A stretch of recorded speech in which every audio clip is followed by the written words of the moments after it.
पुस्तकं आपल्याशी बोलतात, पुस्तकं आपल्याला एका वेगळ्या जगाची ओळख करून देतात आणि खूप काही शिकवतात सुद्धा. आणि या पुस्तकांना बोलतं करतात ते म्हणजे लेखक.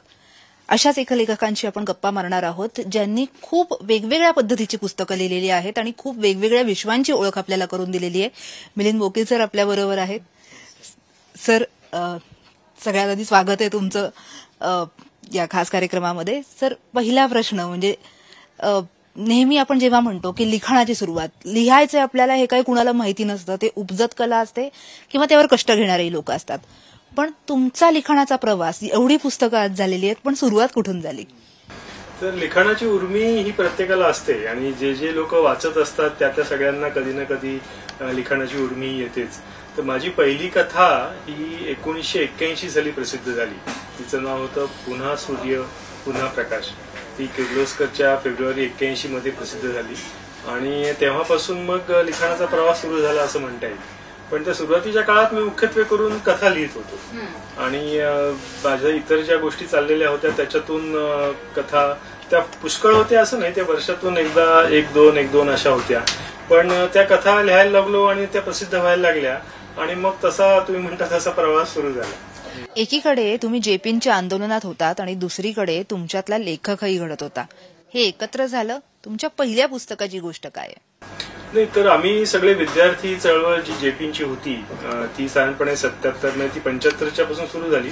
पण मी त्याच्यात जास्त करून 78-79 नंतर ओढला गेलो आणि ती ओढला गेल्यानंतर त्याचा एक मोठा परिणाम असा झाला की मी जी नोकरी करत होतो मुंबईमध्ये ती सोडून मग त्या काळात जसे अनेक तरुण तरुणी आपली मध्यमवर्गीय जी चौकट होती ती सोडून निरनिराळ्या ठिकाणी काम करायला गेले. तसं मी पण मग कोकणामध्ये एका ठिकाणी पेण आणि पनवेलच्या मध्ये जो आदिवासी भाग आहे त्याच्यामध्ये काम करायला गेलो. म्हणजे त्यावेळी माझं असं काही ठरलं नव्हतं त्याच्यातच काम करायचं, पण आपण बघूया काय करता येईल, आपल्याला काय आवडतंय असं म्हणून मी तिकडे काम करायला गेलो आणि मग नंतर ते सगळं क्षेत्र आवडून मग मी त्याच्यातच रमलो. पण हे चालू असताना ज्याला कथात्मक लेखन म्हणतो तसं लेखन तर एका बाजूने चालूच होतं. नंतर मी अहमदनगर जिल्ह्याच्या अकोला म्हणून एक तालुका आहे, तर तिथे मी असंच त्या भंडारदरा धरणाच्या मागे काम करायला लागलो आणि तिथून माझ्यात नंतर मग कथा प्रसिद्ध व्हायला लागल्या. पण माझं पहिलं पुस्तक जे प्रसिद्ध झालं उदकाची आरती ते 1992 साली झालं. तर त्या मधल्या काळात ज्या कथा होत्या त्या सगळ्या कथांचं ते कलेक्शन आहे. तर तेव्हापासून मग पुस्तकं प्रकाशित व्हायला. पण मग तुमच्यातला हा अभ्यासक म्हणजे आंदोलनात गेल्यानंतरचा सगळा अभ्यासक, बदललेली तुमची दृष्टी आणि लेखक, हे सगळं एकत्र घडत गेलं? हो, त्या गोष्टी एकत्रच घडत जातात कारण तुमचं एक जीवनाचं क्षेत्र असतं. म्हणजे ते माझं जास्त करून मग समाजशास्त्र होतं. म्हणजे मी तशा अर्थाने कार्यकर्ता नव्हतो, मी समाजशास्त्राचा अभ्यासक होतो आणि त्यामुळे तो एका परीने समाजशास्त्राचा अभ्यासक काय करतो तर आपल्या भोवतालचा समाज समजून घेतो आणि त्याचं जे शास्त्र असतं ते शास्त्र त्याला ते समजून घेण्याची एक बैठक पुरवतो. म्हणजे कुठलंही शास्त्र तुम्हाला एक फ्रेमवर्क देतं की ज्याच्या आधारे तुम्ही समाज समजून घ्या. तसं समाजशास्त्राचं म्हणजे सोशलॉजीचं किंवा जे आम्ही जास्त करत होतो अँथ्रोपॉलॉजीचं त्याचं एक चौकट आहे आणि ती चौकट माणसाला समजून घेण्याची आहे. म्हणजे ज्याला आपण मानवशास्त्र म्हणतो त्याचा अर्थच काय की आपण मानव समजून घेतो. त्यामुळे या दोन्ही चौकटी लेखकाला अतिशय पूरक अशा होत्या. कारण लेखक सुद्धा शेवटी तेच करत असतो, फक्त त्याची पद्धत थोडी वेगळी असते. समाजशास्त्रात किंवा मानवशास्त्रात तुम्ही एक शास्त्रीय चौकट वापरता, लेखन जेव्हा करता तेव्हा तुम्ही एक कलात्मक दृष्टीने करता, त्याची एक चौकट वेगळी असते. पण ती एकमेकाला अत्यंत पूरक अशी असते आणि ती हातात हात घालूनच चालते. त्यामुळे त्याचा एकमेकांशी कधी म्हणजे संघर्ष आला नाही. मी पूर्वी ज्या इंजिनिअरिंग व्यवसायामध्ये काम करत होतो तिथे तो संघर्ष यायचा, कारण तिथलं वातावरण वेगळं होतं किंवा तिथे तुम्हाला वेळ मिळायचा नाही किंवा तिथे समाज या गोष्टीला काही तसं महत्व नव्हतं. परंतु मी जेव्हा या क्षेत्रात पडलो तेव्हा ते मग एकमेकांना पूरक झालं. कारण तुमच्या मनाची तशी एक धारणा असते की काही गोष्टी तुम्ही बुद्धीने करता, मग समाजशास्त्र वगैरे गोष्टी आहेत त्या तुम्ही बुद्धीने करता, परंतु लेखन ही गोष्ट आहे ती तुम्ही ज्याला आपण अवघड भाषेत प्रतिभा म्हणतो तिने करता, की तुम्हाला एक कल्पना सुचते आणि ती कल्पना तुम्ही वाढवता, म्हणजे त्यात भावनेचा भाग मोठा असतो. तर त्यामुळे त्या दोन्ही गोष्टी माणसाच्या मनात असतातच आणि त्याचा परिणाम होऊन मग तुम्ही दोन्ही गोष्टी करत राहता. हे सगळं तुम्ही घडत असताना तुमची एका अर्थाने ओळख झाली, अनेकांना मिलिंद बोकील सर त्यामुळेही माहिती असतील, ती म्हणजे शाळा ही कादंबरी. शाळाचा सिनेमा झाला, मुळात पुस्तक अनेकांना आवडलेलंच होतं, पण मग पुन्हा लेखकाला त्याच जॉनरमध्ये बांधलं जातं. या सगळ्याचा त्रास होतो नाही तसं होत नाही, कारण खरं तर काय झालं होतं, माझं पहिलं पुस्तक जे आलं उदकाची आरती, त्याच्यामुळेच खरं तर आधी बरीचशी ओळख झाली होती. कारण त्यातली उदकाची आरती कथा प्रसिद्ध होती, तिचा इंग्रजीत अनुवाद झाला होता आणि त्या कथेमुळे आणि त्या कथेतलं जे वातावरण होतं त्यामुळे एरवीही लोकांना ते माहिती होतं. किंवा त्याच्यानंतर झेन गार्डन म्हणून जो संग्रह आला होता तो जे कथांचे वाचक होते त्यांना ते चांगल्या रीतीने समजत होतं, त्यामुळे तशी अडचण नव्हती. शाळाचा अनुभव असा आहे की शाळा हा सर्वांना भिडून असणारा अनुभव आहे. म्हणजे आपण सर्वजण शाळेत गेलेलो असतो, आपल्या सगळ्यांचा शाळेचा अनुभव असतो आणि विशेषतः माझ्या पिढीतली जी सगळी मंडळी आहेत, जी बहुतांशी ज्यातली मराठी माध्यमातून शिकलेली आहेत आणि ती कुठल्याही गावात असली तरी त्यांचा शाळेचा अनुभव जवळपास सारखा होता.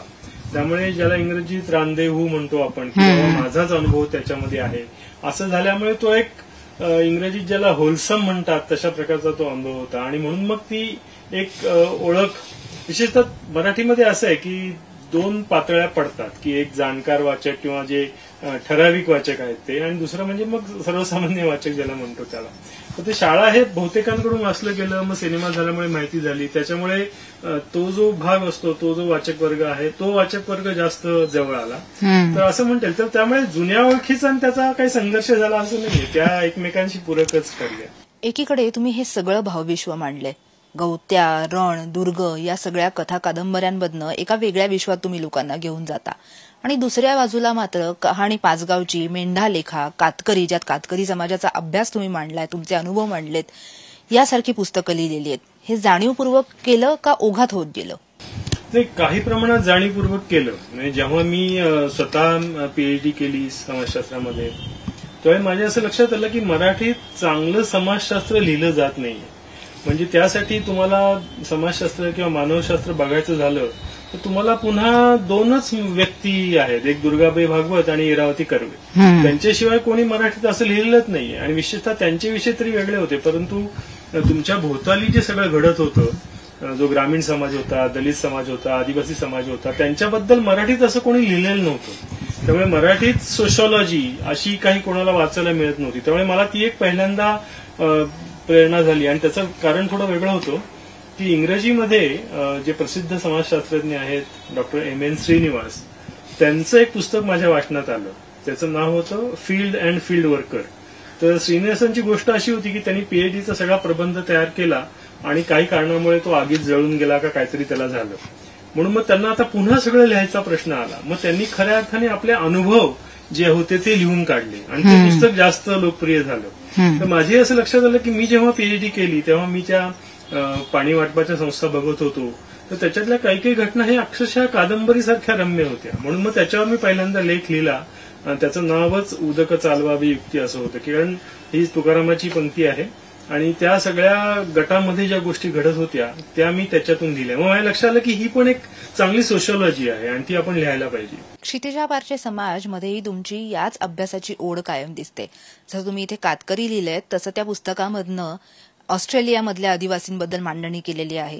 अगदी आपल्याकडच्या अंदमानमधला प्रश्न असेल की जिथे आदिवासींना ऍक्सेस मिळणं, याच्यामुळे होणारा त्रास आणि त्यासाठी तिकडं आखलेलं धोरण आणि मग तुम्हाला मिळालेला ऍक्सेस, हे सगळं मांडलेलं आहे. हेच सगळं मांडायची ही ओढ आहे.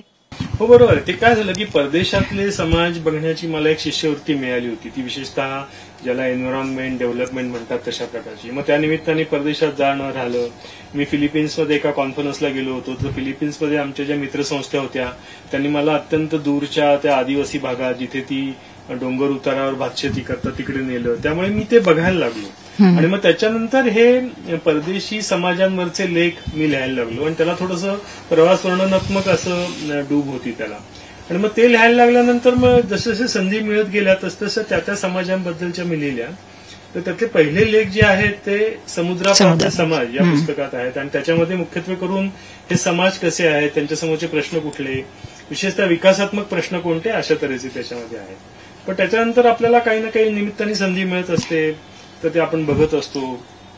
तर ऑस्ट्रेलियातल्या आदिवासींना एरवी तुम्हाला भेटायची संधी कधी मिळणार नाही, परंतु मी एका ऑस्ट्रेलियन संस्थेबरोबर काम करत होतो तर त्यांच्यामुळे मी ते आज जाऊन बघू शकलो. त्यावेळी मग ते एक पूर्णपणे वेगळं विश्व त्याच्यात तयार झालं की खरोखर अत्यंत आदिम म्हणवणारे लोक जे आफ्रिकेतून निघून जवळजवळ 60,000 वर्षापूर्वी तिथे पोहोचले आहेत, ते लोक कसे आहेत, कसे जगतात. तर त्यामुळे तो सगळा अभ्यास संस्कृतीचा होत गेला आणि मग तशा प्रकारचे जे लेख लिहिले ते या सध्याच्या जे आता नुकतंच प्रसिद्ध झालंय क्षितिजा पारच्या संस्कृती त्याच्यामध्ये एकत्रित केलेले आहे. त्याच्यामधला फोकस जास्त संस्कृती समजून घेण्याचा आहे आणि त्यात आम्ही म्हणलंय तसं की जेव्हा तुम्ही दुसऱ्यांची संस्कृती समजून घेता त्यावेळी तुम्हाला स्वतःची संस्कृती जास्त चांगल्या रीतीने समजत असते. ज्यावेळी तुम्ही लिखाण करता त्या प्रत्येक पुस्तकामधनं हा सामाजिक कार्यकर्ता अभ्यासक डोकावत असतो. हो, ते होतं. कारण तुम्ही जसे असता तसा तुमचा एक ज्याला आपण म्हणतो दृष्टिकोन किंवा इंग्रजी ज्याला वर्ल्ड व्ह्यू म्हणतो तशा तऱ्हेचा तयार होतो आणि त्यामुळे तो एकजिन्सी असतो. त्याचे काही कप्पे नसतात त्याचे. तुम्ही तेही असता हेही असता.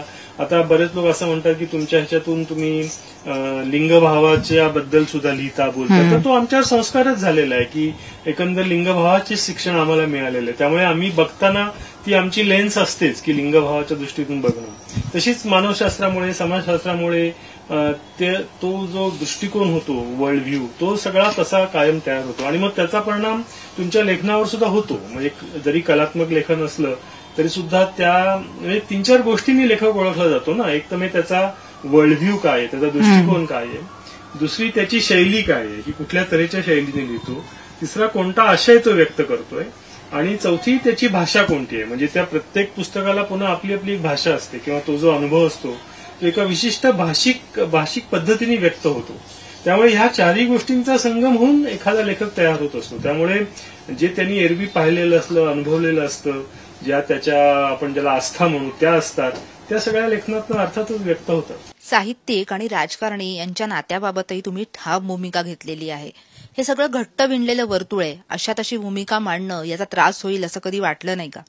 नाही, त्याच्यात एक गोष्ट निश्चितपणे हळूहळू तयार होत गेली की सगळा जो साहित्यिक व्यवहार चाललेला आहे असं लक्षात आलं की हा सगळा साहित्यिक व्यवहार हा राजनीतीने ग्रस्त आहे आणि जो आपला एरवीचा सामाजिक व्यवहार आहे तो सुद्धा सगळा राजनीतीनेच ग्रस्त आहे. म्हणजे तुम्ही पेपराचं पहिलं पान उघडलं तर पहिल्या पानापासून तुम्हाला तेच दिसतं. समाजाची बाकी अंग आहेत की नाही. तर त्यामुळे असा प्रश्न येतो की राजनीतीच्या विरोधी काय आहे, राजनीतीला पर्याय काय आहे. काही लोकांना असं वाटतं की राजनीतीला पर्याय म्हणजे चांगल्या माणसांनी राजकारणात जावं. पण त्याचं एक विनोबांनी फार चांगलं उत्तर देऊन ठेवलेलं आहे. त्यांनी असा एक दृष्टांत दिलाय की या गंगा, गोदावरी, कृष्णा, कावेरी अशा मोठमोठ्या नद्या गेले हजारो वर्ष समुद्राचं पाणी गोडं करण्याचा प्रकल्प करत बसले, परंतु त्यांना काही यश आलेलं नाही. तर तीच गोष्ट राजकारणाला लागू आहे. त्यामुळे चांगल्या माणसांनी राजकारणात गेल्याने राजकारण सुधारलं असं होत नाही. तर राजनीतीचा पर्याय लोकनीती आहे. म्हणजे तुमचं आजचं सगळं जीवन जे आहे जे राजकारण केंद्रित होऊन बसलेलं आहे त्याच्याऐवजी ते लोककेंद्री, लोकसन्मुख, लोकांच्या दृष्टीने करणारं असं व्हायला पाहिजे. त्यामुळे मी ज्या सगळ्या भूमिका मांडलेल्या आहेत विशेषतः ते साहित्याची लोकनीती म्हणून या अक्षरधराच्याच अंकामध्ये तो प्रसिद्ध झालेला आहे. तर त्याच्यामध्ये ही भूमिका आहे की तुमचं साहित्य क्षेत्र असं आहे की ते स्वायत्त क्षेत्र आहे. त्यासाठी कुणाच्याही कशावरही ते अवलंबून नाहीये. तर जे क्षेत्र स्वायत्त आहे ते पूर्णपणे लोकनीतीच्या आधारे चाललं पाहिजे. म्हणून साहित्याची लोकनीती काय असावी अशा तऱ्हेचं सगळं ते विवेचन त्यामध्ये आलेलं आहे. पण राजकारण विरहित साहित्य विश्व हे स्वप्न नाही वाटत? हो, म्हणून ही जी खंत आहे ना आपल्या प्रत्येकाच्या मनात, प्रत्येक वाचकाच्या मनात ही खंत आहे की मी वाचक आहे, मी पुस्तकांच्या दुकानात येऊन पुस्तकं खरेदी करतो, पण मला कोणीच विचारत नाही. म्हणजे उदाहरणार्थ साहित्य संमेलनाचा अध्यक्ष निवडायची जी प्रक्रिया आहे त्याच्यामध्ये ह्या सर्वसामान्य वाचकांना का नाही कोणी विचारत? तो काय स्टेक होल्डर नाहीये का? तो स्टेक होल्डर आहे, परंतु सगळा व्यवहार हा एका विशिष्ट लोकांच्या हातात केंद्रित झाल्यामुळे किंवा विशिष्ट पुरुषांच्या हातात केंद्रित झाल्यामुळे बाकीच्या वाचकांना त्याचं स्थान नाहीये. म्हणून आम्ही असं म्हणतो की जसं आपल्या सगळ्या जीवनाचं लोकशाहीकरण व्हायला पाहिजे तसंच साहित्यिक या व्यवहाराचं सुद्धा लोकशाहीकरण व्हायला पाहिजे. म्हणून मी त्याच्याबद्दल तो लेख लिहिला होता की वाचकांची लोकशाही कशी येईल. आणि म्हणून मग त्याच्यात ते सगळे पर्याय दिलेले होते की लायब्ररी हा एक मतदारसंघ व्हायला पाहिजे आणि त्याच्यातून जसं तुम्ही एरवीच्या मतदारसंघातून निवडणूक घेता किंवा मतदान करता तसं लायब्ररीच्या माध्यमातून करा. कारण लायब्ररीचा वाचक हा आमचा खरा स्टेक होल्डर आहे आणि त्याला त्याच्यात स्थान मिळालं पाहिजे. म्हणून सगळं जे एरवीचं राजनीती केंद्री जीवन झालेलं आहे ते लोकनीती केंद्री व्हावं असं ह्या सगळ्यातला तो प्रवाह आहे. एक आपल्या गप्पांमधनच मुद्दा आला होता की साहित्य म्हणजे काय. आज सोशल मीडियाचं जग आहे. सोशल मीडियावरती आपण खूप बोलतो, खूप वाचतो, वेगवेगळ्या पद्धतीच्या काय म्हणतात कंटेंटला एक्सपोज होतोय. त्या सगळ्या काळामध्ये वाचन संस्कृती लोप पावत चाललेली आहे असं गेली अनेक वर्ष चर्चा सुरू आहे. खरंच तुम्हाला असं वाटतंय का कन्झम्पशन बदललंय? नाही, ही गोष्ट खरी आहे की आज तुम्ही जर असं पाहिलं की लोक वाचतायत का, तर प्रत्येक जण असा वाचताना दिसतो. म्हणजे कुठेही कोणी बघा तो काहीतरी घेऊन असा वाचत बसलेला आहे. तर त्याच्यात म्हणजे वाचन संस्कृती सुधारली आहे का, तर तसं नाहीये. त्याचं कारण काहीतरी वाचणं म्हणजे साहित्याचं वाचन नाहीये. कारण साहित्य ही एक विशिष्ट गोष्ट आहे. उदाहरणार्थ साहित्याची जी व्याख्या आहे ती अशी आहे की जे सहित चालतं, म्हणजे तुमच्या सोबत असतं त्याला साहित्य म्हणतात. म्हणून आपण चित्रकलेचं साहित्य वगैरे असे शब्दप्रयोग वापरतो. तीच गोष्ट लेखनाला किंवा वाङ्मयाला सुद्धा लागू आहे की तुमच्या अगदी ते जवळ असतं, ते तुम्हाला कधी सोडून जात नाही. अशा गोष्टीला साहित्य म्हणतात. म्हणून मग तो मनाला जो तुमचा अनुभव येतो त्या तऱ्हेच्या वाङ्मयाचा, जो तुमच्या कायम सोबत असतो, तसा अनुभव जे देतं त्याला साहित्य म्हणायचं असतं. केवळ कागदावर काहीतरी लिहिलेलं आहे ती प्रत्येक गोष्ट साहित्य होत नाही. त्यामुळे साहित्य म्हणजे काय याची जाणीव सगळ्या समाजाला आधी चांगल्या रीतीने व्हायला लागते. तशी ती झाली की मग त्या समाजाची एक अभिरुची तयार होते आणि मग त्या अभिरुचीमध्ये निरनिराळे प्रयोग लेखक करायला लागतात. पण जर तुम्हाला मुळातच जाणीव नसेल साहित्य म्हणजे काय, किंवा त्याच्याही आधी अशी परिस्थिती होणार असेल की तुम्हाला ही भाषाच वाचायची नाहीये, तर मग पुढच्या गोष्टी असंभवच होऊन जातात. या गप्पा आपण अशाच सुरू ठेवणार आहोत, पण त्यापूर्वी घेऊयात एक छोटासा ब्रेक. पाहत रहा साम. ब्रेक नंतर तुमचं पुन्हा एकदा स्वागत. वकील सरांशी आपल्या गप्पा रंगलेल्या आहेत. अनेक पैलूंबद्दल आपण त्यांच्याशी बोललेलो आहोत आणि आता या गप्पांमध्ये आणखीनही काही मंडळी सहभागी झालेली आहेत. त्यांनाही सरांशी संवाद साधायचे, प्रश्न विचारायचे. सुरुवात करूयात. सरांचं लिखाण तर सगळ्यांनीच वाचलेलं आहे. तर मला एक असा प्रश्न होता की त्यांच्याही काही कथांचं एकांकिका वगैरे आम्ही झालेल्या पाहिल्या आहेत. तर असं कुठल्याही कथेचं किंवा कादंबरीचं जेव्हा माध्यम बदलतं तर लेखकाला अपेक्षित असलेला गाभा त्याच्यात राहतो असं लेखकाला स्वतःला वाटतं का? ही गोष्ट तर खरी आहे की लेखकाला एक प्रकारची धास्ती वाटते, एक प्रकारची भीती वाटते की जे आपण याच्यात म्हटलेलं आहे ते संपूर्णपणे त्यात व्यक्त होईल का, ही तर असतेच भीती. आणि त्याचमुळे बऱ्याचदा ते चटकन ते हक्क दिले जात नाही. परंतु काय याच्यात एक लक्षात ठेवायचं असतं की अनुवाद ज्यावेळी केला जातो एखाद्या कथेचा त्यावेळी तो अनुवाद लेखनाचा असतो आणि तो दुसरीकडे दुसऱ्या भाषेत छापला जातो. पण ज्यावेळी एखाद्या कादंबरीवर सिनेमा होतो त्यावेळी पूर्णपणे ते माध्यम बदलत असतं. त्यामुळे सिनेमाचं माध्यम, सिनेमाची भाषा, सिनेमाची एखादी गोष्ट सांगण्याची पद्धती ही पूर्णपणे वेगळी असते. आणि त्यामुळे तो सिनेमा त्या दिग्दर्शकाचं एक प्रकारचं नवीन निर्मिती असते. त्यामुळे मग त्याच्यात आपण फार लक्ष घालून तू असंच का नाही केलं तसंच का नाही केलं असं म्हणता येत नाही. आणि त्याच्या वेगवेगळ्या मर्यादा पण पुष्कळ असतात सिनेमाला काय किंवा नाटकाला काय. तुम्ही लेखन करताना तुम्हाला काही मर्यादा नसतात. तुम्ही जे म्हणाल ते गोष्ट करता. तुम्ही एखाद्या व्यक्तीच्या मनात काय चाललंय हे पानं पानं लिहू शकता. पण कॅमेऱ्याला तसं दाखवता येत नाही. त्यामुळे त्या मर्यादा त्याला असणार. सर, मला तुम्हाला असं विचारायचं आहे की तुम्ही ज्या पद्धतीचं लिखाण करताय त्याच पद्धतीने आत्ताचे जे नवीन लेखक आहेत त्यामध्ये असं तुम्हाला कोणी दिसतंय का की ते त्या पद्धतीचं लेखन करतायत, अशा पद्धतीचं तुम्ही ज्या पद्धतीने करताय त्या पद्धतीचं? नाही, तसं म्हणजे आता जे नवीन नवीन लेखक येणार ते आपापल्या वेगवेगळ्या त्यांची मनं वेगवेगळी असणार.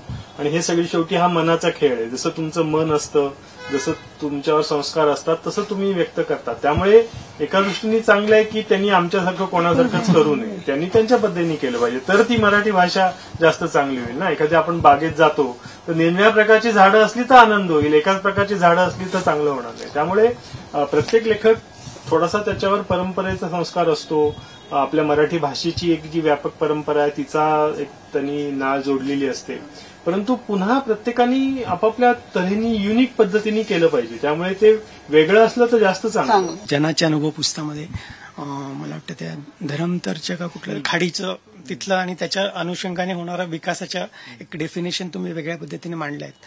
परंतु मधु मंगेश कर्णिकांचं जर तुम्ही आता जैतापूरची बत्ती हे जर वाचलं तर हे थोडंसं त्याला सपोर्ट करणारं किंवा विकासाला तुमच्या ह्याच्यातही आहे की म्हणजे कोकणातलं जी काय परिस्थिती आहे ती फक्त काही नारळ पोफळी याच्यासाठी नाहीये, त्याच्यात वेगळा विचार करायला पाहिजे.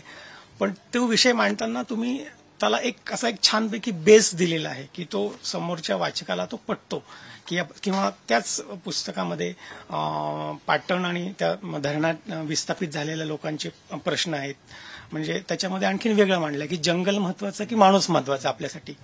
तर हे द्वंद्व जे आहेत ते आता चालतच राहणार पुढच्या काळामध्ये. मला असं वाटतं की तुमच्यासारख्या लेखकांनी त्याच्यात म्हणजे ज्याला एक छानपैकी कथानक आहे म्हणजे बोर होत नाही ते वाचताना, तर अधिक या विषयावरती लिहिलं तर आमच्यासारख्या वाचकांना ती आणखीन चांगली मेजवानी असेल. ही गोष्ट खरी आहे की इतके अनंत विषय आपल्या भोवताली असतात, पण ती एकाच लेखकावर सगळी जबाबदारी. मराठीत लिहित असं म्हणेन की शेकडो लेखक तयार व्हावेत आणि सगळ्यांनी मिळून ती मराठी समृद्ध करावी, कारण एका लेखकाच्या याला मर्यादा तर असतीलच. पण तुम्ही काही गोष्टी बीज रूपाने करता, म्हणजे तुम्ही म्हणतात तसं हे बाबा मला हे जाणवलं, मी हे केलं, आता ते इतरांनी वाढवावं, मोठं करावं, तर तशी भूमिका असू शकते.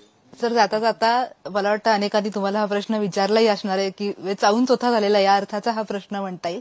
पण आता जो उल्लेख झाला त्याच निमित्ताने तुम्ही काय वाचता, तुम्ही काय वाचावं असं लोकांना सांगा. तर मी शक्यतो बऱ्याचदा थोडंसं इंग्रजी वाचण्याचा प्रयत्न करतो आणि इंग्रजीमध्ये जे काही प्रसिद्ध होतं ते आपण शक्यतो बघावं असं वाचण्याचा प्रयत्न असतो. आता पटकन तशी नावं सांगता येणार नाहीत कारण ते बरंचसं वेगळ्या तऱ्हेचं वाचन असतं, परंतु मी सध्या बऱ्याचशा गोष्टी ज्या आपल्या सिंधू संस्कृतीशी संबंधित आहेत किंवा त्याच्यानंतर ज्या घडामोडी झाल्या तो एक माझ्या कायम आवडीचा विषय राहिलेला आहे आणि त्याच्याबद्दलचं कुतूहल आपल्या देशात सगळ्यांना आहे की आपले पूर्वज कसे आले, कुठून आले, त्यांचं काय होतं आणि आपल्याकडचे जे आदिवासी आहेत त्यांच्याशी त्यांचा संबंध काय. तर तो एक माझा कायम आवडीचा विषय राहिला आहे आणि तो त्याच्यावर मी वाचतोय. धन्यवाद सर, एवढा वेळ तुम्ही आमच्यासाठी दिलात आणि आमच्याशी गप्पा मारल्यात त्याबद्दल. सामच्या या कार्यक्रमामध्ये आता एक छोटासा ब्रेक घेऊयात. ब्रेक नंतर आपण पाहणार आहोत साहित्य विश्वात नवीन नेमकं काय काय घडतंय.